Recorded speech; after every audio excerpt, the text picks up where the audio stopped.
Chapitre 16 L'Annonciation. Le 8 mars 1944. Voici ce que je vois. Marie, adolescente, 15 ans tout au plus, se tient dans une petite pièce rectangulaire. C'est une vraie chambre de jeune fille. Contre l'un des deux longs murs se trouve le lit, une espèce de couche basse sans bord, couvert de nattes ou de tapis. Comme ces lits sont rigides et ne forment pas de creux comme souvent les nôtres, ils donnent l'impression d'être étendus sur une table ou une clé à roseau. Sur l'autre mur, il y a une étagère avec une lampe à huile, des rouleaux de parchemin et un travail de couture soigneusement plié qu'on pourrait prendre pour de la broderie. De côté, vers la porte ouverte sur le jardin, mais couverte d'un voilage qui bouge sous un léger vent, la Vierge est assise sur un tabouret bas. Elle file du lin très blanc et doux comme de la soie. Ses petites mains, à peine moins claires que le lin, font tourner agilement le fuseau. Son visage juvénile, très beau, est un peu penché, avec un léger sourire, comme si elle caressait ou suivait quelque douce pensée. Tout est silencieux dans la maison et dans le jardin. Une grande paix règne aussi bien sur le visage de Marie que dans la pièce. La paix et l'ordre. Tout est propre et bien rangé. Cette pièce à l'aspect et au mobilier très humble est aussi nue qu'une cellule monacale, mais elle a quelque chose d'austère et de royal dû à la propreté et au soin avec lequel sont disposées les étoffes sur le lit, les rouleaux, la lumière et, près de la lampe, le petit broc en cuivre qui renferme une gerbe de rameaux en fleurs, de pêcher ou de poirier, je ne sais trop. Ce sont sûrement des arbres fruitiers dont les fleurs sont d'un blanc légèrement teinté de rose. Marie se met à chantonner à voix basse, puis hausse un peu le ton. Sans être un chant à haute voix, c'est déjà une voix qui vibre dans la petite pièce et l'on sent vibrer son âme.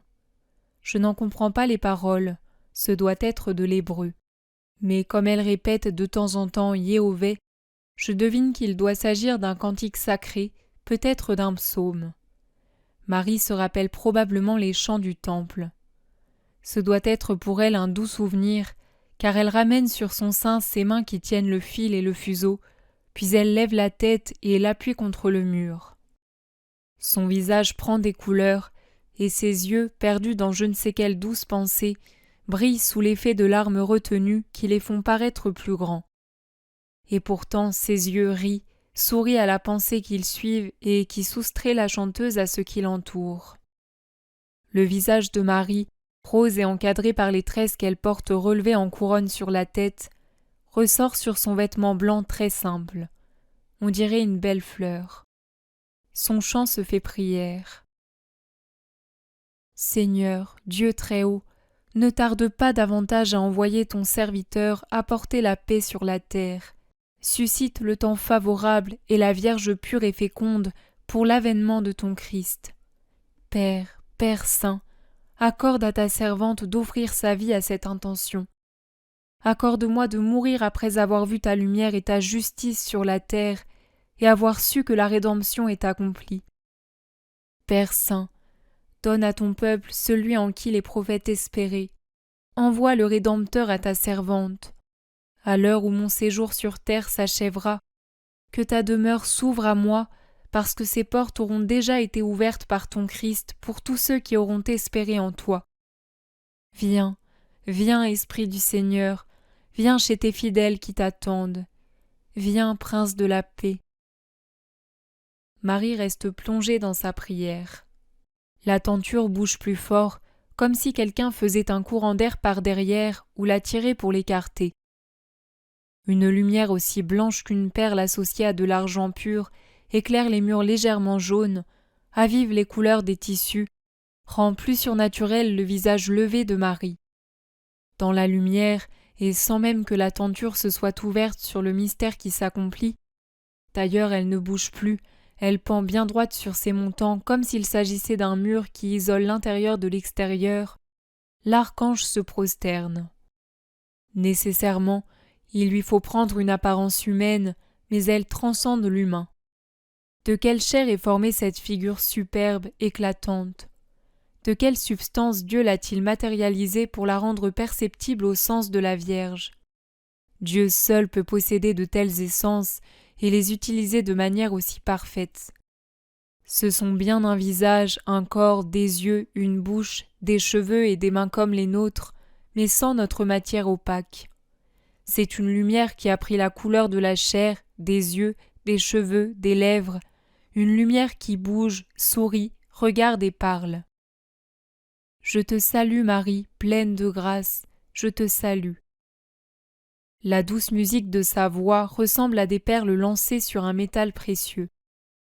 La Vierge tressaille et baisse les yeux. Elle tressaille encore plus lorsqu'elle voit cet être éclatant, agenouillé à 1 mètre d'elle environ, les mains croisées sur la poitrine, qui la regarde avec une infinie vénération. Marie se dresse sur ses pieds et se serre contre le mur. Elle pâlit et rougit tour à tour. Son visage exprime stupeur et effroi. Inconsciemment, elle serre les mains sur son sein et les rentre dans ses longues manches. Elle se penche presque pour cacher le plus possible son corps en un geste de douce pudeur. Non, ne crains pas, le Seigneur est avec toi. Tu es bénie entre toutes les femmes. Mais Marie a encore peur. D'où vient cet être extraordinaire? Est-ce un envoyé de Dieu ou du trompeur? Ne crains pas, Marie, répète l'archange. Je suis Gabriel, l'ange de Dieu.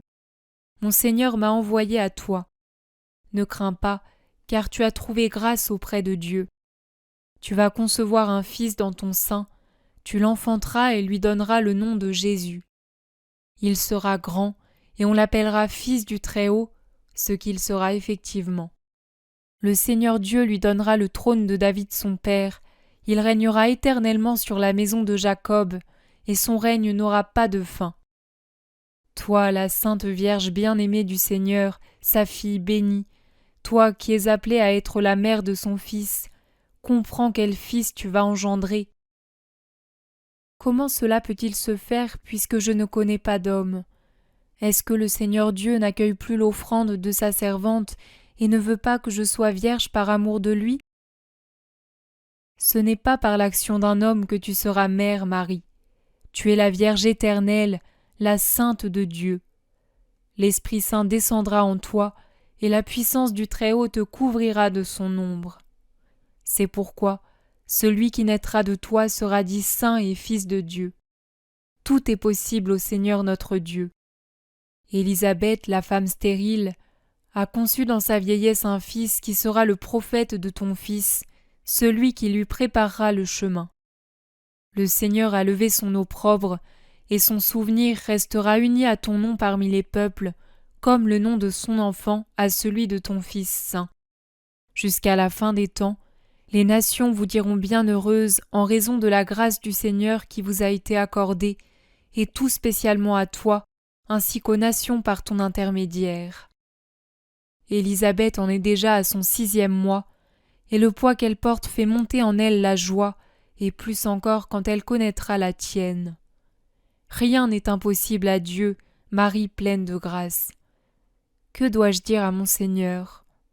Qu'aucune pensée ne te trouble. Il veillera sur tes intérêts si tu lui fais confiance. Le monde, le ciel, l'Éternel attendent ta réponse. À son tour, Marie croise les mains sur sa poitrine, s'incline profondément et dit « Voici la servante du Seigneur, qu'il me soit fait selon sa parole. » L'ange étincelle de joie. Il adore parce qu'il voit sûrement l'Esprit de Dieu s'abaisser sur la Vierge, prosternée pour donner son accord. Puis il disparaît sans faire bouger la tenture, qu'il laisse bien tirer sur ce saint mystère.